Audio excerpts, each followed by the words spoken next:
இதயம் நின்று போச்சு. சரி பண்ண பேஸ் மேக்கரும் வேலை செய்யலை.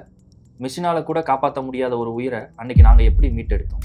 ஏற்கனவே ஆஞ்சியோபிளாஸ்டி பண்ணியும் புகைப்பிடித்த பழக்கத்தை விடாத அந்த 60 வயது நோயாளிக்கு நள்ளிரவு 1 மணிக்கு மாரடைப்பு ஏற்பட்டு பக்கத்தில் இருந்த ஒரு ஹாஸ்பிட்டலில் அவரை அட்மிட் பண்ணிட்டாங்க. அங்கே எடுத்த இசிஜியில் இன்ஃபீரியர் வால் எம்ஐ அப்படிங்கிற மாரடைப்பு இருந்தது தெரிய வந்தது. உடனே இரத்த உறைவை நீக்கக்கூடிய த்ராம்போலைசிஸ் சிகிச்சையால் வலி குறைஞ்சது, இசிஜியும் சீராயிடுச்சு. ஆனால் சரியா 6 மணிக்கு திரும்பவும் அட்டாக் வந்தது. பிபி சரிஞ்சு கம்ப்ளீட் ஹார்ட் பிளாக் ஏற்பட்டது. நிலைமை மோசமானதுனால அயனோட்ரோப்ஸுங்கிற மருந்து சப்போர்ட்டோட எங்கள் புறநை ஹாஸ்பிட்டலுக்கு அவரை ரெஃபர் பண்ணாங்க. அவர் வரும்போது அவரோட உடல் உறுப்புகள் ஒவ்வொன்றும் செயலிழக்க தொடங்கிச்சு. டெம்பரரி பேஸ்மேக்கர் வச்சும் இரத்தத்தில் இருந்த அமிலத்தன்மை காரணமாக இதய துடிப்பை கட்டுப்படுத்த முடியல. இதயம் தாறுமாறாக துடிக்க ஆரம்பிச்சு. நாங்கள் மருந்து மூலமாக அவரோட அமிலத்தன்மையை சரி பண்ணி இதயத்தையும் இரத்த அழுத்தத்தையும் ஒரு நிலைமைக்கு கொண்டு வந்தோம். அதுக்குள்ள எங்களோட இன்டர்வென்ஷன் டீம் அவருக்கு உடனடியாக ரெஸ்கியூ பிசியை செஞ்சு இதயத்தில் இருந்த அந்த பெரிய இரத்த குழாய் அடைப்பை நீக்கிட்டாங்க. அடுத்த 48 மணி நேரத்தில் அவரோட இதயம் பழைய நிலைக்கு திரும்பிட்டுச்சு.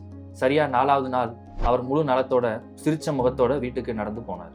மாரடைப்பு வந்தா முதல் வலி குறைஞ்ச உடனே அலட்சியமாக இருந்துறாதீங்க. புகைப்பழக்கத்தை உடனே விடுங்க. முறையான டயட், சீரான உடற்பயிற்சின்னு வாழ்க்கை முறையை கண்டிப்பாக மாற்றணும். அதோட முக்கியம், செஸ்ட்டில் வலியோ டிஸ்கம்ஃபர்ட்டோ இருக்கிற மாதிரி ஃபீல் பண்ணீங்கன்னா உடனே கார்டியாலஜிஸ்ட்டை கன்சல்ட் பண்ணுங்க. நன்றி, வணக்கம்.